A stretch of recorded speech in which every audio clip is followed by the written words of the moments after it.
But did you know the person that invented the modern ice making machine and refrigeration and air conditioning actually was right here in Appalachicola? The rest is history. They have stations along the trail for you to work out. What's really cool about it is that this is where some of the founding people of Appalachicola are buried.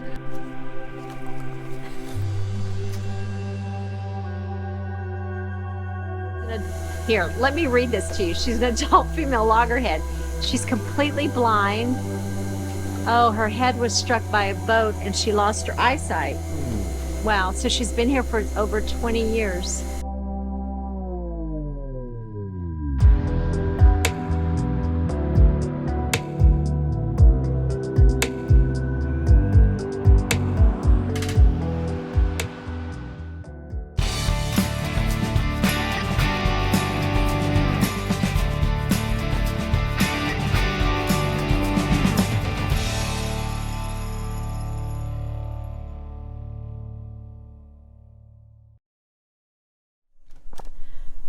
I've pretty much taken care of all of the inside things. I've put everything breakable on the bed because that is the best place to place things that might be breakable that you don't want moving around. And I like to fold up my comforter because our mattress is oversized, and so I do that so that it can get a closer fit once I bring this slide in to the dresser. Everything in the bathroom is ready, secure, and the great thing is we no longer have those glass shower doors, so I don't have to worry about securing those for travel days.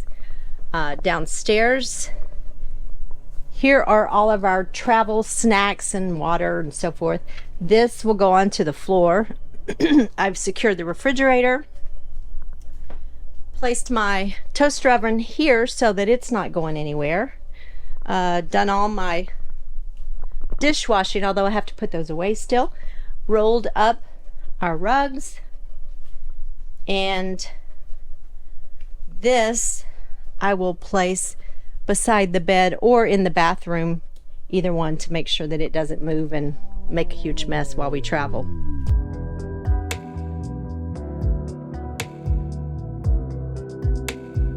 We were excited to get back to the Panhandle of Florida, and while we've traveled through the Forgotten Coast before, we've never actually stayed there. So we were looking forward to spending the month of March here and exploring this area. We stayed at the Coastline RV Resort in East Point, Florida. We did a review on this, and we'll post a link below. A lot of times you go through Florida and you just pass by some awesome places. And we're in the Panhandle of Florida, but not the normal Panhandle like Destin, Sandestin. We're in the Forgotten Coast, and I think people have forgotten about it, but there's some people that hadn't because there's a lot of traffic behind us. You can hear it. Yeah. But we're at a great place called the Coastline RV Resort in East Point near Appalachicola. A little closer because I'm sure it's noisy, but we're going to show you just some of the cool areas. There's these great little quaint towns that sort of dot the coast, and we're going to go check a few of those out. Yeah. Yep. Let's go remember the Forgotten Coast. The first stop was the historic town of Appalachicola, or as the locals call it, Appalach.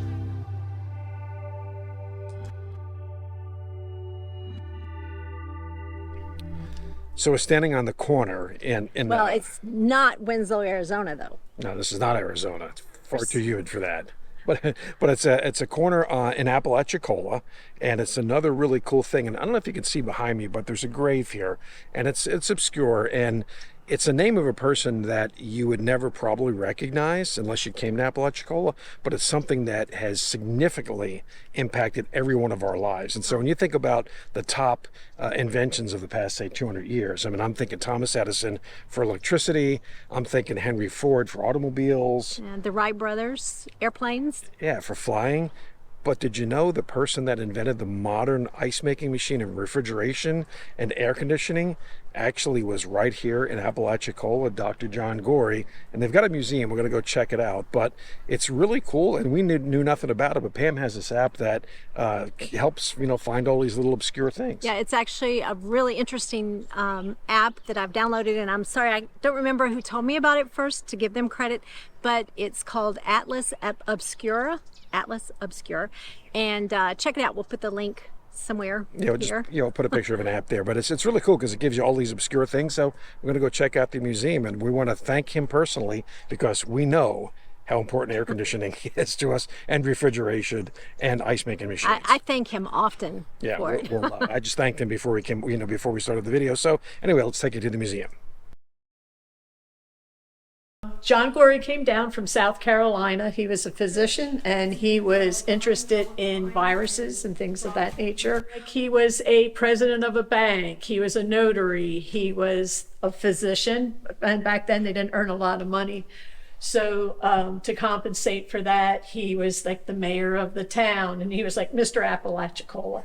When he made the ice machine, he had a lot of opposition against it. They used to take big blocks of ice from Lake Erie, bring them down on barges packed in sawdust. It was in sawdust. Oh. So once the ice machine, these people were making money off of it. So once they heard about the ice machine, they were saying it was against God. There was bacteria in the ice. It's unhealthy.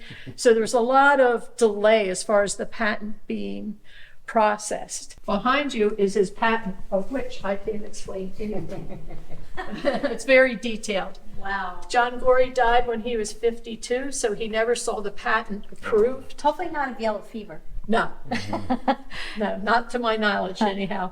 This is a replica of what's in the Smithsonian Institute. Oh, wow. It's a much larger mechanism at the Smithsonian. This was fueled by steam power. Nice. Condensed air. Cooling coil right here. Yeah. Condensed air, cooling coil. It would go over rock salt, what you make ice cream with, and then the cold air would be pumped out. The rest is history. But the interesting thing was, it really wasn't very cool in that building. So, well, it's really cooler outside than it really is. But anyway, if you come through Appalachicola and you're just interested in science, especially if you got kids with you, take them here because that's an amazing thing. yeah, it was fun. All right, let's go check out more of it. Apalachicola is one of the oldest towns in Florida and was once the third largest port on the Gulf of Mexico. Today, it's a quaint town with lots of cute little shops. I think there's a lot of truth to that. Once a cotton shipping port, the seafood industry is and has been a very important part of this town. But above all, the one seafood it's known best for are its oysters. What do you say? Dig in. Yum.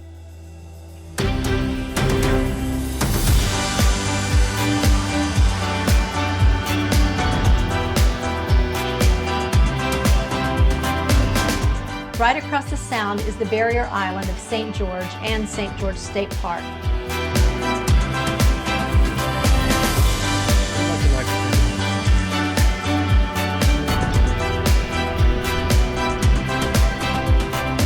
So they have stations set up along the trail.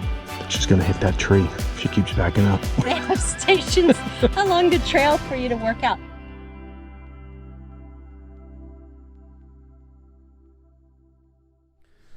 So this is the St. George Island Lighthouse, and a lot of history here as well. Lighthouses, built in 1833, and it's been rebuilt several times. It was actually, right now it's kind of inland a little bit. It's on the island itself, but it's a couple hundred yards from the water.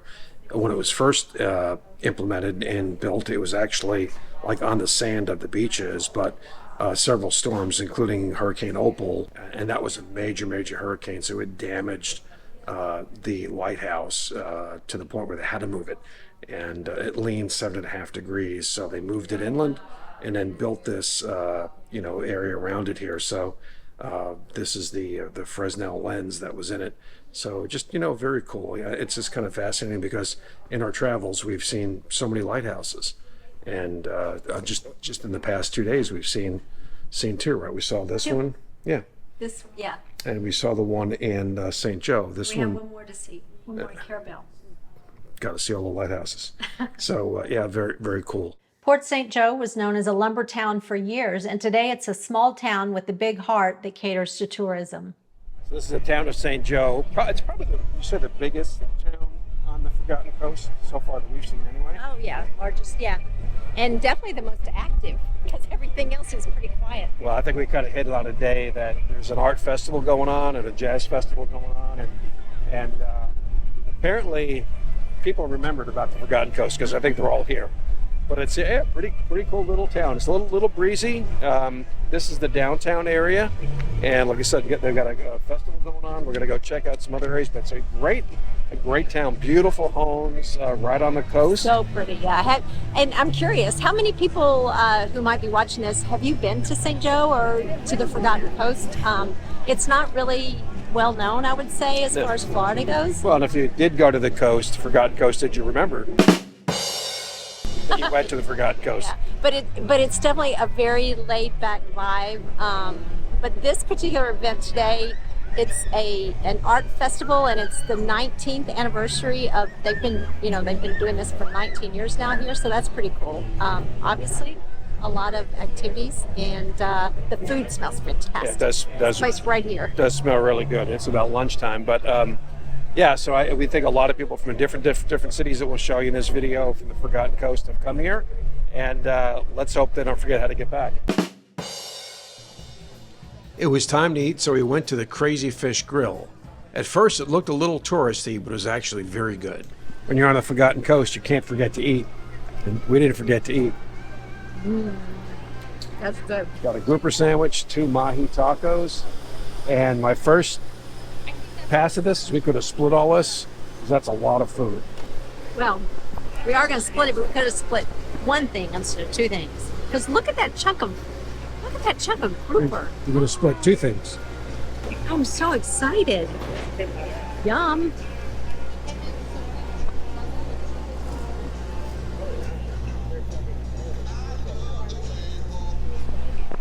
Now that's a chunk of grouper, because typically for $21 you get a sliver of grouper, and you got to be happy about it, but that's actually a pretty big piece of fish, so excuse me while I eat.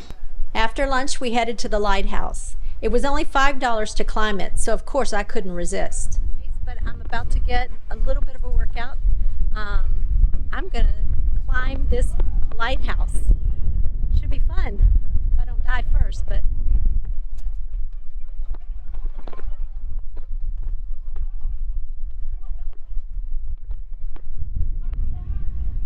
okay, I made it this far, but this is pretty interesting because it's really, really narrow. But anyway, let's check it out.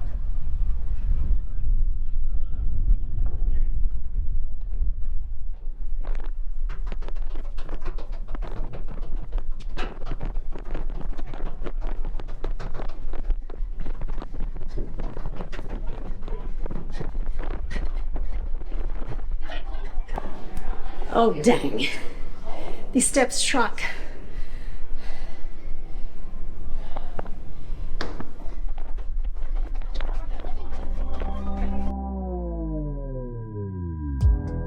The wind was really bad for Pam's audio, but I put the drone up for a few minutes to check out downtown.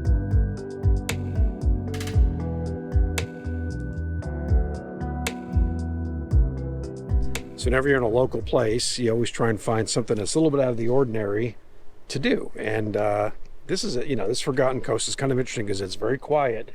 And Very quiet. But we found this place, and it's called the Gulf Specimen Aquarium, and apparently you can touch some of the specimens, and they've got sharks here. They've got Kind of turtles. like this? Like this? Yeah, Pam's being attacked by a big blue crab there. Let go. It's a giant blue crab and he's eating me. Anyway, so I think it's $15 to get in per person, adult. And it is dog friendly. I don't know. This is great. I'm not sure. I'm not sure if any of you might have your dogs with you, but it is dog friendly, so Yeah, that's it's dog nice. friendly, so we're gonna go check it out. It's a nice day. It's not too hot. I'm sure in the summertime it'd be kind of brutal here, but because it's mostly an outdoor thing. So we're gonna go check it out. But the Gulf Specimen Marine Labs Aquarium Should have in probably Panhandle, Florida. should have memorized that before I said it. So, we'll see what it's all about. It looks pretty cool. This is a touching aquarium. Ooh, look at that. He's digging inside that shell right there. You think I should grab him? Mm-hmm. I don't know. Those things look like ocean spiders or something. You gotta get them Here, right here. the back. That is the back, isn't it? Yeah, but like. Oh, I don't know. I don't know if I want to touch him. Oh, wait, his babies are going to him.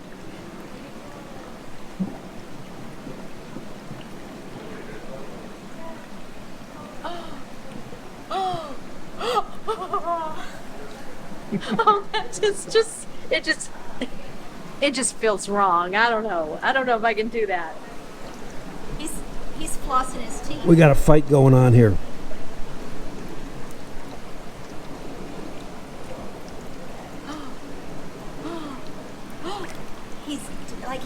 He's dug down in there. Do you see that? And I can't pull him out. See how his legs are. Oh. I don't like. They look like ocean spiders or something, and I hate spiders. Adult female. Here, let me read this to you. She's an adult female loggerhead. She's completely blind. Oh, her head was struck by a boat and she lost her eyesight. Wow, so she's been here for over 20 years. Says her favorite time of the day is feeding time and when she gets her shell scrubbed. Isn't that cool? Coming up? Wow. Here she is. This was so cool. So this is in Panhandle, Florida, which is along the Forgotten Coast. The Forgotten Coast, yeah. And Who could forget? It's the coolest place. If you had kids, this would be a fantastic place to bring them because most of the stuff, or a majority of the things, are hands-on. Touchable, yeah. So they can reach Not into the sharks. The sharks are not touchable. You don't want to touch the sharks. So they can reach into the tanks and they can hold them and examine them and there's so much information. Everywhere you go, there's tons of information about the oceans and the things that live in the ocean. It's super cool. Well, and I think what's interesting too is that you don't just see a couple species of a given critter like crabs. You see tons and tons, and ones we didn't even know existed. So it's it's really fascinating that way. It's not a big place, but it's full of a lot of information. It was really cool. It was $15 a person for us to enter, and we'll have to check on the cost. Yeah, seniors are Other costs, 13, but- I think, and we're close to the senior That was discount. 65 and over, so we're not quite We're there not yet. quite there yet, but we'll come back when we're 65 just to save that $2. No. But I don't know what the admission is for children, though. I didn't look at that. Yeah, But this would be a great place for a lot of kids are here and they're touching a lot of things, which is good. So it's a good learning experience for them. But yeah, for us too. 'cause yeah, I no, learned it a was. lot. The Maori eels were crazy. I mean, there must have been, I don't know how many were in there, but there was quite a few. But if you get a chance, if you're in Panhandle, They also have a turtle hospital, a rehab hospital, and during the week, Monday through Friday, they have feedings where you can watch. And obviously, we're here on a Sunday, so we miss the feedings. yeah. But it's super cool. So Ken and I are exploring some of the local restaurants, and we ate at one that's like, what, 100 yards down the road? It's just a little shack, but again, like Oregon, it was a great place, raw bar. I mean, it was tiny, and there was a couple in there that we were talking to, and they're like, they live in the area, but they said they've tried everything around this area, and that place the other night had by far the best boiled shrimp anywhere. And I have to agree, they were really, really good. Yeah, they were good. But so this place that we're about to go into is Family Coastal Restaurant, and as you can see, it's right along the bay, and they have really nice, looks like a nice outdoor screened-in deck area over the water, so it should be nice. But the other place had no fried food. Well, it was a raw bar. So Yeah. so they had, the oysters are really good, raw oysters, and they actually would cook some of the oysters. They had like, I don't know, 8 different versions of oysters cooked. This place, we're not sure what they have, but we heard that's all fried. Yeah. It's fried food. Well, yeah, I don't know if it's all fried, but being the true Southerner that I am, I need some fried shrimp. So Let's go check it out. It's got a nice patio out in the back and overlooking the bay. So, and we didn't get video of the last place because it was actually dark when we got there, or getting dark. So we didn't. We wanted to focus on the food since it was dark and make sure there was nothing else in our food. Oh. And here it's a little no, but Yeah, Lynn's Quality Oysters right here in 98. Awesome place. We're going back for more raw oysters. Raw oysters. I can't say it. Daylight savings times working in our favor. That's true. And I'm not sure if they have raw oysters here, but if they do, you can bet your raw oyster I'm getting some. Yeah, let's check it out. Outside. I think Ken was thirsty for beer tonight, but you guys be the judge. It's only two of us. Well, it's a deal. It's a deal. $5 a glass. It's $13 for a pitcher. Yeah. So I'm going the value. I'm going the value route. Just a pitcher. I'll never drink all this. Definitely makes sense. But anyway, cheers. Thank you.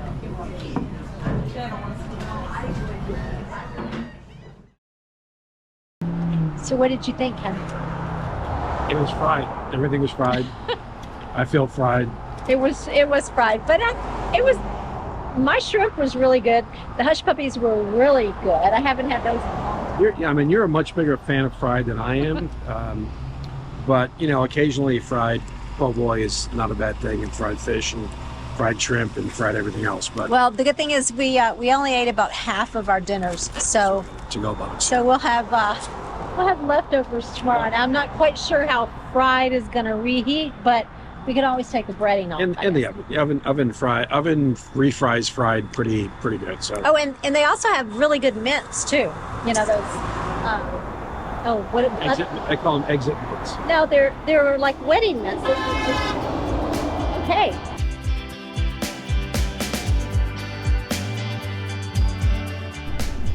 One city that is part of the Forgotten Coast is Mexico Beach, and Ken and I drove through here in 2019, and this was in our pre-RV days, so we don't have video of that, but I remember driving through this area and we were just shocked at how decimated this whole city was. Like hardly any buildings existed.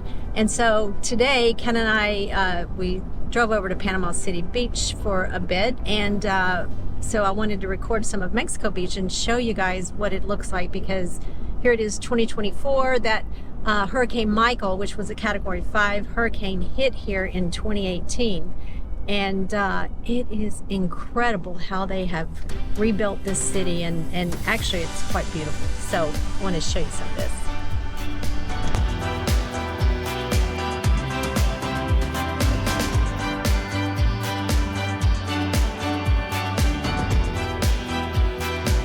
The Forgotten Coast is such a jewel. This is truly old Florida.